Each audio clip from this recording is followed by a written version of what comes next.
Assalomu alaykum. Mening ismim Fazliddin Tojiboyev. Sun'iy intellekt va raqamli iqtisodiyotni rivojlantirish markazi marketing va savdolar bo'limida bo'lim boshlig'i sifatida o'z faoliyatimni olib kelmoqdaman. Bu albatta tasodif emas. Bu mening yoshligimdan texnologiyalarga bo'lgan qiziqishimning mevasi desak bo'ladi. Men o'zim Toshkent axborot texnologiyalari universitetining iqtisodiyot va menejment yo'nalishi bo'yicha tahsil olganman. Mamlakatimizdagi nufuzli mobil aloqa kompaniyalarida faoliyat yuritganman va ma'lum bir vaqtdan so'ng sun'iy intellekt va raqamli iqtisodiyotni rivojlantirish markazining jamoasiga kelib qo'shilganman. Hozirgi kunda ushbu markazda men jamoamiz bilan markazning xalqaro platformasini ishlab chiqish ustida ish olib bormoqdamiz.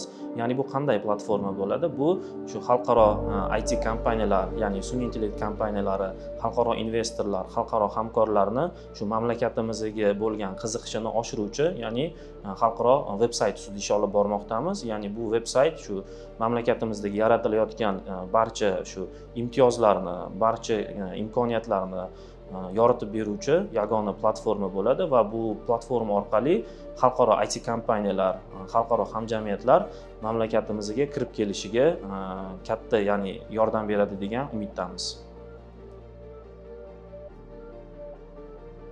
Hozirgi kungacha biz jamoamiz bilan, ya'ni shu mamlakatimizni mintaqaviy innovatsiyalar va texnologik hubga aylantirishda o'z hissamizni qo'shib kelmoqdamiz. Markaziy Osiyo ichida mamlakatimiz Global AI Community degan hamjamiyatga birinchi bo'lib qo'shildi. Bu o'z navbatida shu mamlakatimizni yana bir bor shu texnologik hubga aylantirishiga katta hissa qo'shadi degan umiddamiz.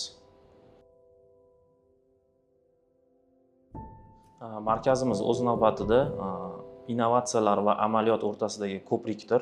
Ya'ni biz nafaqat regulyatorlik va strategik vazifalarni bajaramiz, balki o'z navbatida biz aholimizning raqamli savodxonlik darajasini oshirishga ham hissa qo'shib kelmoqdamiz. Yoshlarni qo'llab-quvvatlamoqdamiz va sun'iy intellekt loyihalarini o'zaro uzviy vazirlik va barcha shu davlat muassasalari bilan sun'iy intellekt loyihalarini ishlab chiqishda o'z yo'nalishimizga egamiz va buning natijasida shu mamlakatimiz yana bir bor mintaqaviy texnologik hubga aylanishidan umidvormiz.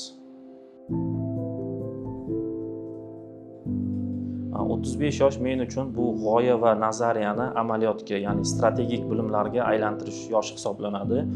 Ya'ni 35 yosh shunday yoshki, bunda insonning allaqachon fikrlashi, ya'ni shaxsiy va jamiyatdagi fikrlashi shakllanib bo'lgan bo'ladi va bu o'z navbatida insonga strategik, ya'ni oldinga qo'ygan maqsadlariga birma-bir erishadigan yosh sanaladi.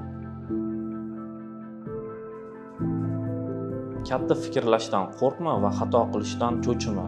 Chunki senga berilgan barcha qiyinchiliklar bu sening tezroq o'sishing uchun oldinga qo'yilgan ulkan muvaffaqiyat deb aytgan bo'lardim. Bu albatta juda katta sharaf va shu bilan birga juda katta mas'uliyat hisoblanadi. Bugungi qilayotgan barcha ishlarimiz, ya'ni sun'iy intellekt sohasida, raqamli iqtisodiyot sohasida bu kelajagimizning poydevori hisoblanadi.